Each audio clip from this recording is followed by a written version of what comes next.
Why does everything feel like it takes so long? Because the best things do? Think about it.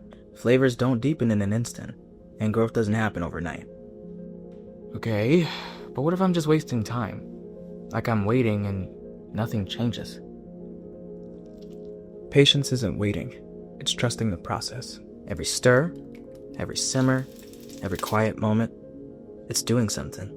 So, patience is like seasoning. You don't notice it right away, but without it, nothing tastes right. Exactly. Patience turns raw into rich and effort into excellence. It's the bridge between who you are and who you're becoming. So maybe you don't need everything right now.